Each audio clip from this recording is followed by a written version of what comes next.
Eljon, jumpa lagi bersama saya Mawar Salem dalam program L-Talk Empower Life Through Communication. Sebuah program yang membahas mengenai komunikasi karena komunikasi adalah aspek yang sangat penting di dalam kehidupan.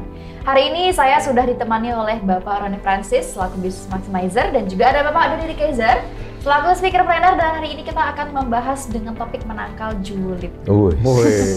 Itu bulan ke-6 kan? Julid. Juli. Ya. Lagi sambil mikir ya, maksudnya warnanya mana nih? Julid. Jadi katanya mendapatkan umpan balik itu merupakan bahan bakar untuk menuju kemajuan ataupun kesempurnaan. Seharusnya. Iya, tapi sebenarnya tolak ukurnya batasannya itu seperti apa sih? Karena kebanyakan ini umpan balik yang didapatkan itu malah menjadi seperti komentar pedas yang datang dari orang-orang yang bahkan tidak berasal dari orang-orang yang tidak kompeten gitu. Lalu kemudian julid ini sebenarnya komentar buruk ini tuh banyak banget dan sudah bebas gitu, bisa dilontarkan oleh siapa aja, atau yang biasa kita bilang julid.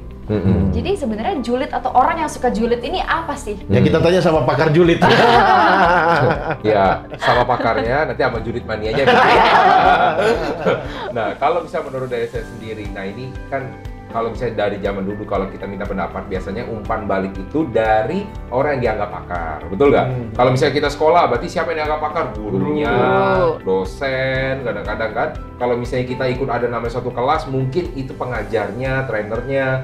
Nah, tetapi dengan ada nama sosial media di mana semua orang bebas untuk berpendapat, nah, orang banyak yang melakukan namanya komentar. Kita udah tahu sendiri nih, misalkan contoh komentar untuk sepak bola aja, ya kan? Yang pemain siapa, yang dibayar mahal siapa, yang nendang siapa di lapangan. Tapi kayaknya komentar, gitu aja tingkat tendang aja deh, susah banget. Lebih pinter komentator ya? Lebih pintar komentator, padahal dia di lapangan juga belum tentu bisa nendang kan? Pas itu udah ketakutan duluan. Nah, jadi apalagi dengan zaman sekarang yang orang sangat bebas sekali, sehingga ini yang dipertanyakan adalah sumbernya, ya, kompetensinya. Ini siapa sih dia bisanya melakukan, misalkan contoh, anggaplah saya mau mengomentari Mawar gitu kan. Bisa saya mau mengomentari Mawar soal rambut. Siapa saya gitu loh. Emang saya ngerti soal rambut. Roni Hadisuwarno. Baru itu cocok kalau kayak gitu. Cocoknya Roni Hadisuwarno. Besok-besok aja boleh juga. Tapi kalau saya merupakan seorang yang pakar, saya cuma pemahat gitu kan. Saya ngomentar, ih rambutnya jelek misalnya. Itu kan juga istilahnya, siapa sih lu gitu kan ya. Cuman yang menjadi masalah di sini sahabat Eljon juga mungkin di luar sana, banyak orang yang nggak sampai ke batas itu, tapi dia udah langsung baperan dulu. Iya, ada orang bilang jelek loh, gitu kan ya. Langsung merasa kayak gimana, aduh kayaknya nggak enak banget. Waktu ini dulu bro ya, dulu pernah waktu jadi pertama kali jadi trainer publik pertama kali. 10 tahun lalu dong. Pusat. Jadi pertama kali kan kita biasa lah ya, namanya kalau training minta apa? Evaluasi. Ya kan? Dari baca evaluasi, sakit hati kan. Ngomong kurang ini, kurang itu, walaupun banyak yang bilang bagus sih. Ya tetap sekarang jualan. Bisa evaluasi? Masih. Tetap harus. Tetap ya. Nah, kalau di perusahaan kan tetap harus diminta. Oh iya. Nah, sekarang sih bagus-bagus. Maksudnya dulu pertama kali gitu kan ya. Ada orang ini kan harusnya bisa begini. Dia bilang lu aja juga belum tentu berani. Tetap denial ya. Iya, tetap denial, tapi lu itu tetap ke bawah lu. Aduh, tapi dulu ada yang ngomong begini, tetap ke bawah lu ya. Jadi bayangkan nih, itu untuk seorang level yang udah nyampe trainer. Bayangkan orang yang tidak siap seperti itu, Mawar, ya kan? Orang yang cuma kepikiran, itu cuma mengumumkan pendapat gua, misalnya gitu. Tiba-tiba dikomentarin, ini orang katanya, lu nggak bagus kayak gitu, harusnya sih ini lebih bagus lagi. Siapa dia? Nggak nyampe. Padahal saya sendiri waktu itu udah tahu siapa yang dia itu. Cuman istilahnya apa? Yang diajar loh levelnya. Itu pun udah bisa membuat sakit hati, ya kan? Apalagi di media sosial sekarang, yang kebanyakan pertama nggak kenal, yang ngomentarin, coba bayangin, coba Bro Doni ya. Yang ngomentarin anak-anak yang masih istilahnya apa sih? Masih muda belia. Ya kan, yang belum ada istilahnya pengalaman dalam dunia entertain, udah komentarin, kamu nggak bagus ini kan. Dan misalnya Mawar dibilang ini nggak bagus, siapa dia? Mungkin SMA juga belum lolos gitu kan. Nah ini jadi ya sesuatu yang bermasalah. Jadi kalau julid ini sebenarnya tujuan utama namanya disebut makanya julid, membuat orang sakit hati tanpa ada dasar ya, tanpa ada buktinya yang jelas. Nah tapi kalau misalnya yang benar adalah Kak Mawar, kalau misalnya coba ngomong kayak begini lagi, pasti jadinya lebih bagus. Itu kita pasti happy untuk terimanya. Ya kan? Makanya kita tanya nih, untuk lebih jelasnya sama julid mania. Kayak gitu kok jangan dipercaya. Julid juga. Ini julid barusan nih, julid. Iya. Jelek itu. Ya. apa yang mau ditanya ya? Ya kalau misalnya julid menurut dari Bro Dodi sendiri. Ya sederhana sih, julid tanda tak mampu. Langsung ya kayak gitu. Dibalasnya langsung kejam. Iya. Julid kan syirik ya. Kalau bahasa gamblang dan sederhananya. Dan kalau orang ngomongin kita di belakang kita, itu tandanya kita di depannya. Oh. Ya kan? Kalau orang merendahkan kita, tandanya kita di atasnya. Jadi ya kalau menurut saya, kalau saya jadi orang yang dijulitin orang lain, saya setuju kata Bro Roni. Nomor satu, kita lihat dulu siapa dia. Yang kedua, kompetensinya, ya kan? Jadi menurut saya memang penting siapa yang bicara. Kalau dalam konteks ini ya, misalnya dalam sebuah kontestasi pemilihan misalnya. Misalnya Mawar mengikuti sebuah kontes pemilihan Ratu Sejagat. Pasti dong melihat kualitas ajang itu dari sosok jurinya kan? Betul. Kalau misalnya saya ikut kompetisi, saya belum berhasil meraih juara pertama nih, Mawar. Tapi ketika jurinya orang-orang berkualitas, saya tetap bangga. Kenapa? Karena yang menilai saya orang yang berkompeten. Kalau saya juara satu tapi jurinya maaf nih ece-ece, Betul. ya menurut saya di mana kebanggaannya gitu. Nah makanya kalau ada yang ngomongin kita, komentarin kita, kan Mawar aktif di media sosial, misalnya di TikTok. Yang pertama ya nggak usah didengerin, ya. Tapi kalau yang ngomong itu, misalnya sebelum jauh Bro, ini sebelum bilang nggak usah didengerin. Masalahnya yang ngejulitin itu dia nggak pakai teks. Dia nggak pakai suara, pakai teks ya. Nggak usah dibaca. Jadi baca. Ya, teman saya Mawar sampai dia kunci kolom komennya. Kenapa? Bagi dia ini simbol ekspresi diri dan bukan untuk mendapatkan feedback. It's okay. Ya kan? Silahkan dipilih kalau menurut saya. Nggak akan pernah hilang dari permukaan bumi ini yang namanya kaum julid. Kita berbuat baik, tetap ada yang julitin. Kita berbuat jelek, pasti dijulitin. Tahu dong kisah kedelai, keledai. Lagi mikir. Keledai. Mana ya? Ya kalau kedelai yang dikonsumsi ya. Kalau keledai yang hewan yang dikendarai kan. Nah, ketika ada orang tua dan anak ini naik keledai. Ya kan? Mendingan lebih pakai menggunakan dengan bahasa yang lebih proper. Apa? Donkey, Donkey. Atau kuda aja lah.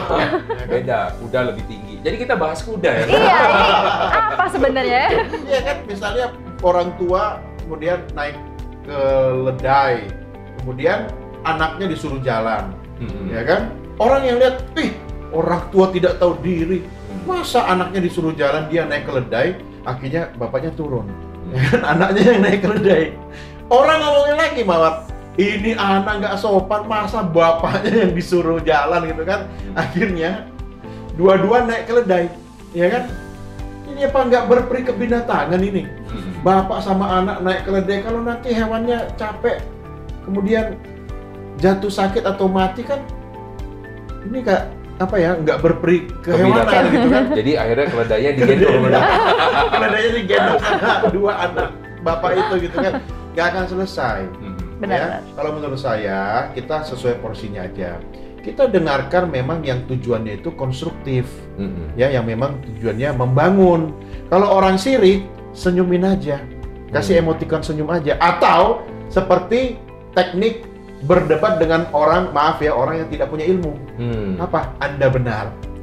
Langsung dibenarin aja, kayak gitu. Setuju atau oke, Anda benar. Selesai. Tahu nggak siapa yang menggunakan konsep itu? Siapa? Wali Kota Solo. Gibran Rakabuming Raka. Setiap dia dijulitin, dikomenin di media sosial Twitter ya kan, dia bilang, "Iya Pak, siap, saya yang salah." Iya betul, Anda benar. Udah selesai.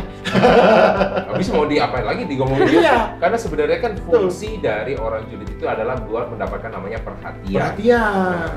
Jadi Panggung emosionalnya harus terpenuhi kan. Betul. Jadi ketika itu sudah terpenuhi, yes sesuai kan ya. Berarti orang-orang yang suka julid itu sebenarnya ada ada pengaruhnya dengan mentalnya nggak sih? Ada. Jadi kalau misalnya dibilang pengaruh dengan mental pastinya ada. Karena kan dia artinya apa? Merasa dia kekurangan perhatian. Jadi dalam perhatian misalkan contoh ya di dalam namanya mentalitasnya dia merasa bahwa dia harusnya mendapatkan sesuatu yang lebih. Nah, ada kadang-kadang di dalam istilah orang itu yang bisa dibilang namanya narsistik, ya kan? Nah, itu kenapa orang-orang yang butuh perhatian jauh lebih banyak dibandingkan orang lain. Nah, orang-orang ini ketika dia tidak mendapatkan perhatian, maka apa yang dilakukan? Dia harus ngejulitin orang lain supaya orang bisa mendapatkan perhatian. Maka ada waktu itu ini, Bro Doni ya, ada suatu penelitian yang gimana caranya kita menghindari kata-kata negatif, menghindari namanya perdebatan. Kalau misalnya coba dibilang, ini nggak usah ngomong ke Mawar, misalkan bilang, misal ada orang lah misalnya di sini ya, kamu jelek ke Mawar tapi ngomong depan Mawar, gimana sih? Kan depan Mawar berarti Bunga. Ya kan, Bunga kamu jelek misalnya, Bunga loh bukan Mawar. Walaupun Bunga ada yang Mawar. Ini apa sebenarnya ini? Nah, jadi ketika dibilang, kamu jelek, rata-rata orang kayak gimana? Enggak, lu lebih jelek. Katanya betul nggak? Dan itu yang akhirnya membuat orang, oh yes, berarti mendapatkan namanya respon dong. Ketika orang mendapatkan tanggapan, enggak, lu lebih jelek. Dan orang itu akhirnya bertubi-tubi seperti itu, mendapatkan apa? Wah, seneng. Dapat perhatian orang banyak yang ngumpul akhirnya ya. Dan ini akan menjadi, gimana cara buat menghentikannya? Adalah dengan cara misalnya gini, kamu jelek. Ya sudah, saya memang jelek. Terus kenapa? Orang kan bingung kan? Betul. Gue nggak suka lihat elu. Ya udah. Ya udah. Ya sudah, nggak usah lihat. Terus dia mau ngapain lagi? Tapi kan gue punya mata. Ya udah tutup aja matanya. Ya nggak bisa dong, nggak bisa tutup. Ya udah nggak usah lihat, kan selesai kan? Jadi mau kayak gimana? Saya pindah dari sini, udah tinggal pindah, selesai ya. Nah itu karena dia ikut. Ternyata fans gua ya. Nah jadi orang kalau misalnya dibilang namanya julid nih ya, jadi adalah orang-orang yang tidak mampu untuk bisa mendapatkan perhatian dengan cara natural, maka dia harus dengan cara menjatuhkan lawannya. Nah, oleh karena itu ini disebut dengan namanya mental toxic nggak? Kalau menurut saya ini juga termasuk namanya mental toxic, ya. Karena kalau misalnya seseorang yang sehat secara mental, dia akan memberikan suatu namanya kritik, tapi adalah kritik yang membangun. Betul. Pastinya. Kalau misalnya dia memberikan kritik yang menjatuhkan, otomatis dia mempunyai suatu kompetensinya sehingga bisa dapat dipertanggungjawabkan. Jadi itu kalau menurut dari saya. Berarti memang julid itu ini tuh sebenarnya adalah hal yang buruk gitu ya, hal yang negatif, benar-benar negatif. Nah jadi buat sahabat Eljon mungkin yang secara tidak sadar, bisa jadi ya, ada orang mungkin yang secara tidak sadar yang mungkin sebenarnya niatnya adalah mengkritik tapi ujung-ujungnya jatuhnya malah lebih ke julid. Mungkin lebih hati-hati lagi nih buat sahabat Eljon, karena kadang kita tidak tahu orang itu sensitif atau tidak, tolak ukur merekanya itu sampai mereka mengatakan itu julid atau tidak itu seperti apa. Jadi mungkin sahabat Eljon dari pembahasan kita hari ini mungkin bisa lebih hati-hati lagi dan sadar bahwa julid itu adalah sesuatu yang negatif dan hal yang memang tidak baik.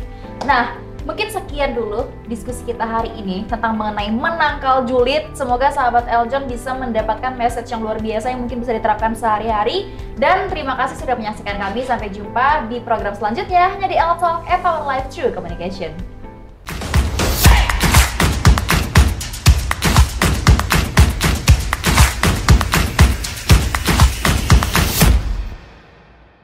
Hai sahabat Eljon yang ada di rumah, perkenalkan saya Desi Rahel Syajian, Putri Bumi Indonesia Udara 2023. Gimana, udah nonton videonya belum? Jangan lupa di like, share, dan subscribe video ini ya. Sampai ketemu!